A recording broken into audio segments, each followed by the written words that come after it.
Magsimula sa pangarap. Mga karagdagang kaalaman kung paano malulunasan ng iba't ibang karamdaman. Tuloy po kayo sa programang Pangkalusugan. Lunas. Lunas. Lunas.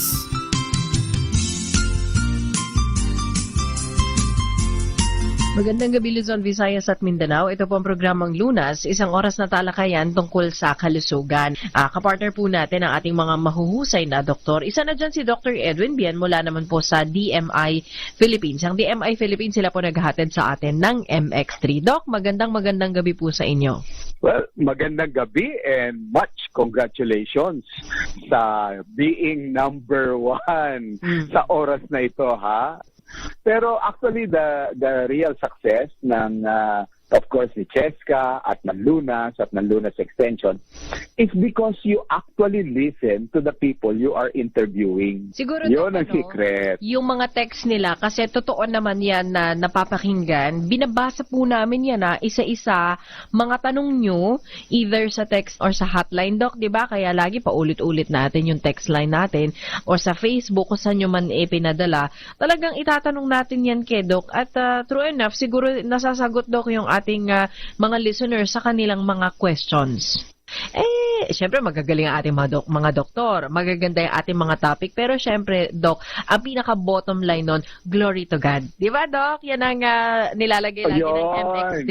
Kasi talaga naman, ang secret ng success, akala natin, lumalaki ulo natin, ay sa sarili nating kakayanan.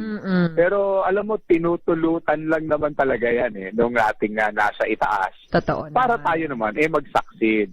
Lalo na kapag ang ginagawa natin para sa ikakapakalat ng kanyang mga salita. Hindi ba? Oo. Kaya naman kami ni Doc mas lalong na-inspire dahil po sa suportang binibigay nyo patuloy sa programang Lunas dito po sa DZRH. At hindi lang benefits ng MX3 ang pinag-uusapan, kundi yung iba't ibang mga karamdaman na pwede nilang ma-encounter. At least, Doc, may mga kaalaman sila kahit basic lang, Doc. Oo, para alam mo, it is time that we take charge of our health. Luma na kasing style yung pupunta ka sa doktor tapos sasabihin mo, walang question ang gastusan. Di ba, mga ganon. Money is of no concern. May mga ganyan Bahala ka na, Dok. Hindi totoo po yan, mga kaibigan. Kasi ang gastusan, ang pera natin, may hangganan. Kahit gaano po tayo kayaman. Kasi yung katawan natin talaga, dapat yan, partner tayo. Habang inaalagaan kayo ng doktor, dapat inaalagaan din nila yung sarili nila. Prevention nga is the best form of cure. Alam mo, ginawa ko na kung napupuna nung ating ng mga tagapakinig, may panahon na pinag-usapan natin, sana dalawa ang puso ko. Nung nakaraan linggo, pinag-usapan naman natin, pumapalyang puso. Ayan. Ngayon, ang pag-uusap natin, tumitirik na puso. Ito na.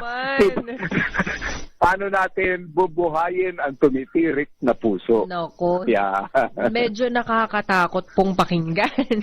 Kasi parang ang nai-imagine mo, Doc, ay yung sasakyan na, di ba, yung pag tumitirik sa EDSA, tumitirik sa highway. Ay, grabe yun. Ayaw mo mangyari yan. Nasubukan mo na ba yun? Yung ini-start mo, tapak ka ng tapak sa gasolina, tapos ang nangyayari lang doon sa yung kotse, ang tunog niya, di ba ganun lang? Ayaw kumagat yung start? Ay, may ganyan ang puso. Exactly ganyan ang puso. Bakit? Ay, papaliwanag ko. Naalala nyo nung dati pumapalya ang puso, ibig sabihin yung tibok ng puso ang may problema. Naalala nyo, nabanggit natin na sa puso natin may tagagawa ng kuryente, yung SA node. At itong tagagawa ng kuryente, ilagay natin kunyari na ito'y power plant. Hindi nagpo-produce ng sapat na kuryente o sapat man yung ginagawa niyang kuryente, hindi dumadaloy doon sa electrical wire sa loob ng puso. Ngayon, ganun din ang sasakyan natin. Minsan, nauubusan ng baterya, kaya siya tumitirik dahil wala ng power, hindi na tumutulay yung kuryente ng baterya sa starter.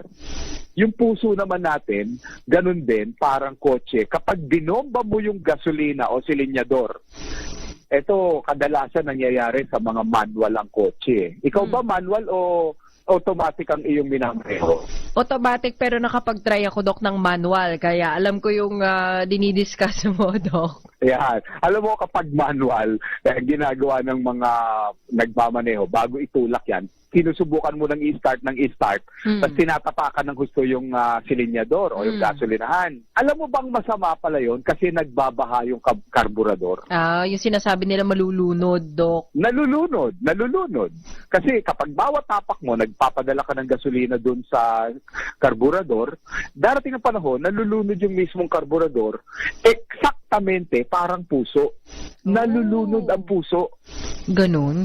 Di ba, Dok, nakikita natin ang itsura ng puso. May mga gumagawa niya na parang cross-section. Yun, Dok, parang hatiin yung puso, makikita mo yung itsura ng pinakaloob.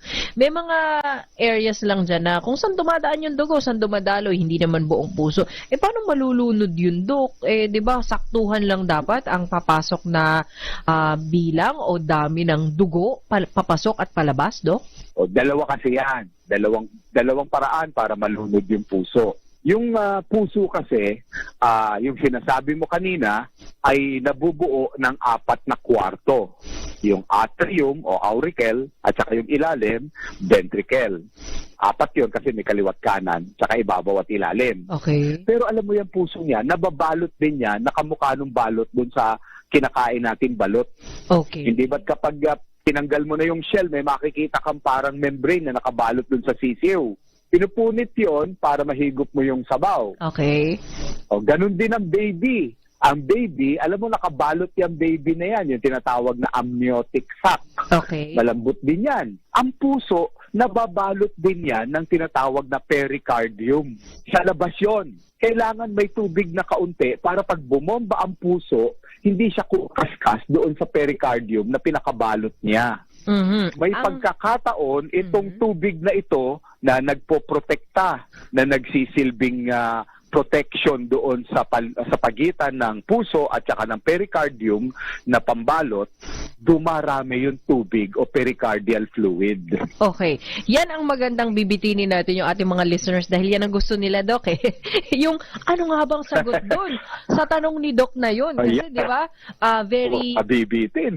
very intriguing, Doc. Kasi isipin nga natin, akala namin, Doc, dugo lang ang dumadaan sa puso. May tubig pala na nakaimbak din May yan. tubig. Kung meron po kayo mga katanungan, Doc, meron tayong text hotline na talagang binabasa at may sumasagot din po. Kahit dun sa team ng MX3, Doc, may nagre-reply. Ay, marami po. O, sige po. Kung ang inyong puso ay nalulunod at tumitirik na, i-text niyo po kami. Kung makapag-text pa sa 0918. Pero joke lang yon. Kung ang inyong minamahal ay gusto nyong matulungan dahil ang puso nga ay tumitirik-tirik na, i-text niyo po kami sa 0918-8888-693. Ayan. Sige po, babalikan natin si Dr. Edwin Bien. Kasama natin ang MX3, ang DMI Philippines. Dito po sa programang Lunas, babalik tayo matapos lamang ang ilang paalala. This time.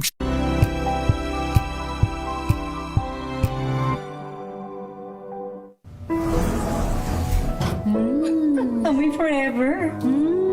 Amoy LQ. Amoy New Cala Berry Blooms. Amoy Cala, amoy good vibes.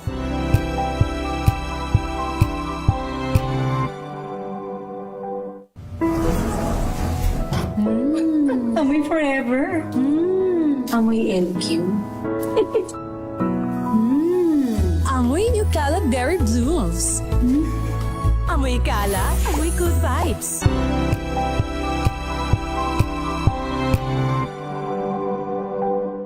Alamin ang mga maiinit na isyung pambayan, mga balitang kailangan mong malaman, usapin sa pamahalaan, politika, ekonomiya at kabuhayan. Ito ang mga dapat mong malaman, pakialaman at pag-uusapan dahil kayo ang tinig ng mamamayan dito sa Damdaming Bayan. Live sa DZRH Radio, DZRH TV at DZRH Digital. Kasama sina Lakay, Deo Macalma at Elaine Apit. Araw-araw, Lunes hanggang Biyernes. Damdaming Bayan.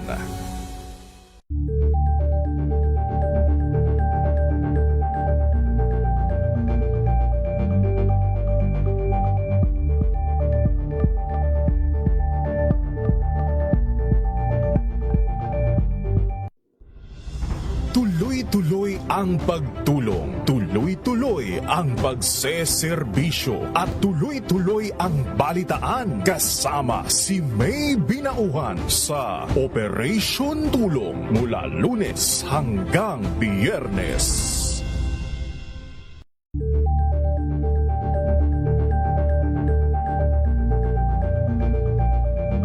We've got you covered. From the hottest hits, exclusive interviews, kilig to the bones fan meet experience, and hataw performances of your favorite stars. Saturdays, 12 noon, dito lang sa DZRH TV.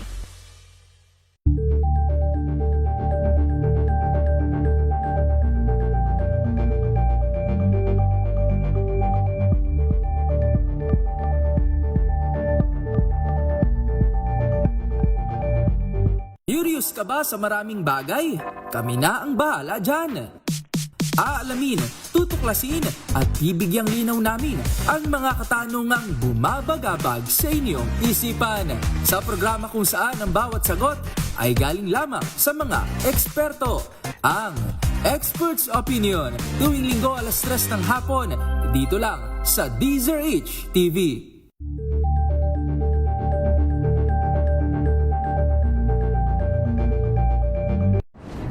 Kung good vibes ang hanap mo, dito ka na sa sigurado. Kaya para malaman kung paano ito maiiwasan at malulunasan, tayo na't makinig sa ating programang Lunas.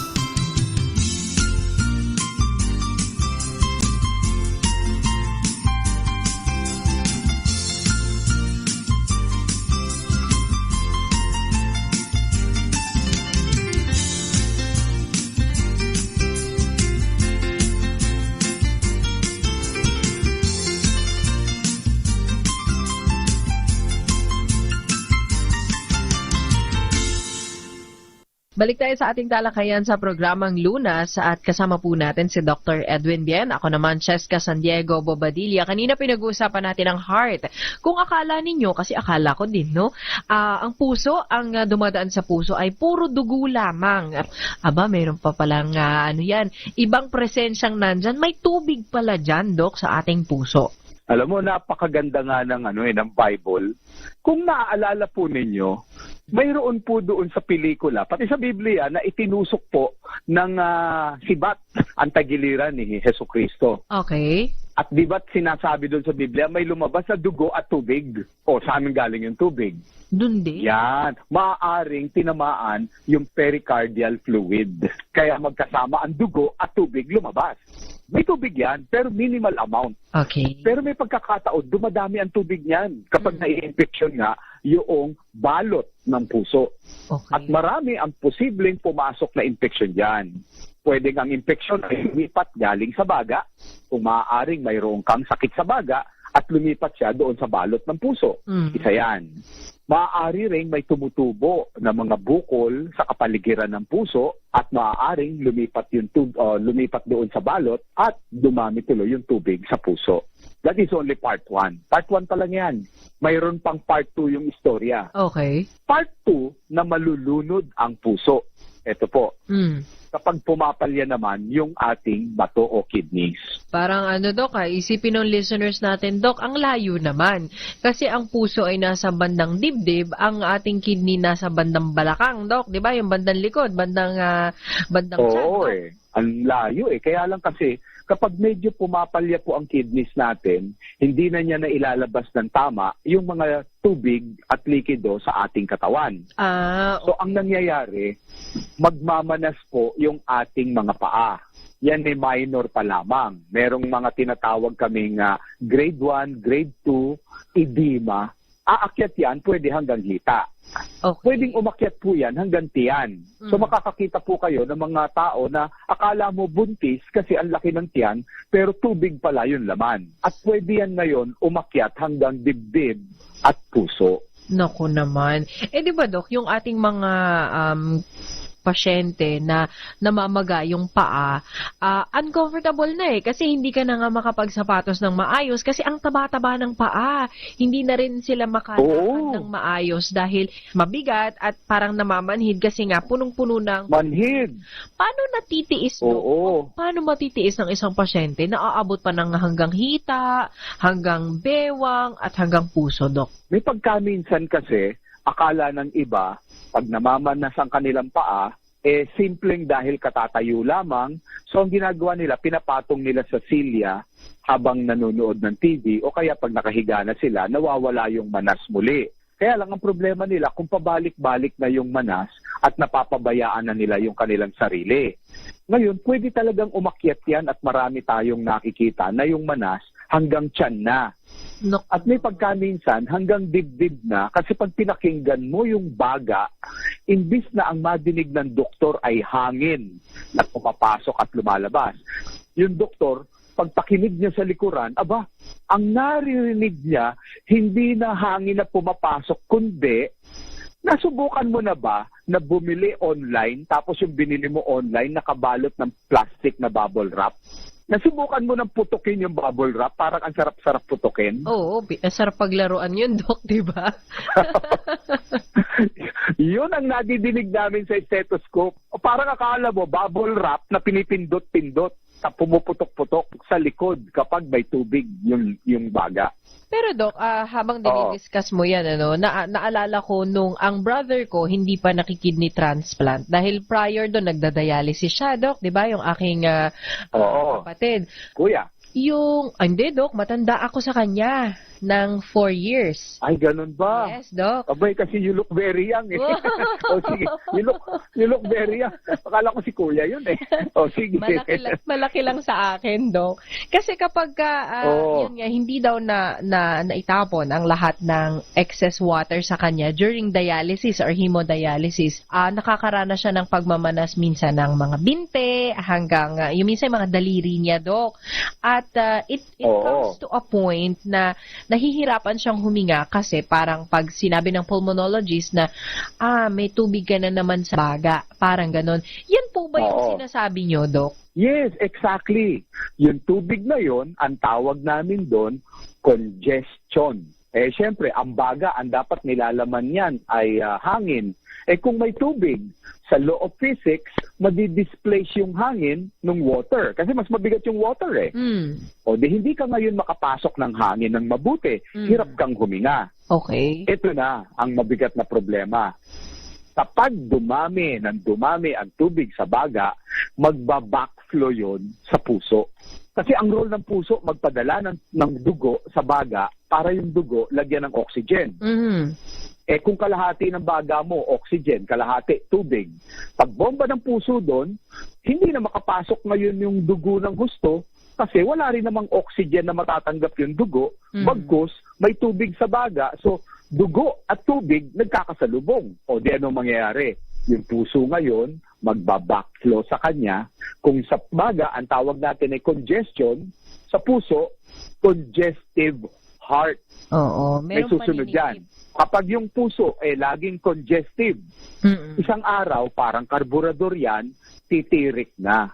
Yun ang congestive heart failure. Oo. Alam mo, Dok, nung mga panahon na yun, prior nung maoperahan yung aking brother, yan ang dinidiscuss ng kanyang surgeon at ng kanyang nephrologist na kasi ang dialysis, Dok, kahit naman sino mga doktor ang nagsasabing hindi yan permanente, hindi pang matagalan solusyon ang dialysis, it will come a point, sabi niya, na hindi lang kidneys ang magkakaproblema, maapektuhan ng lungs kasi lagi nga nagkakatubig, at ang pinaka hindi maganda is maapektuhan, hihina na nga daw ang puso, which is yan ang sinasabi mo, Dok. Exactly. At yung baga, alam mo ang baga, hindi dapat nagkakatubig yan. Kasi imaginein mo to, mayroon kang biniling lobo para sa anak mo.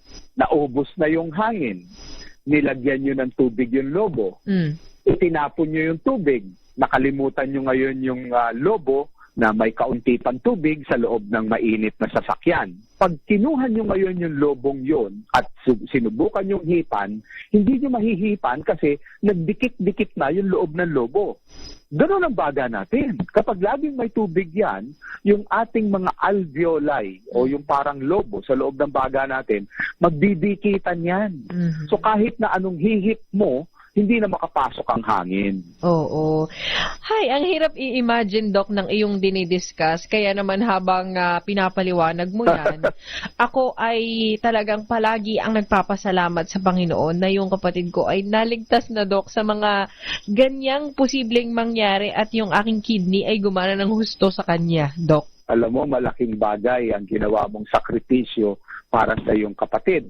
Pero talagang yun ang lifesaver sa kanya dahil sabi nga, bibigay at bibigay either yung baga niya o yung puso niya one day. Oo. Pero dahil yung kidney ngayon niya, nagkaroon ng bagong buhay, umiihi na muli siya, hindi na siya nag-iipon ng tubig. Oo. Amazing pala, Doc, talaga ang kidney ng tao. Kahit anong organs ng tao, Doc, kapag ito'y nagfa-function ng maayos.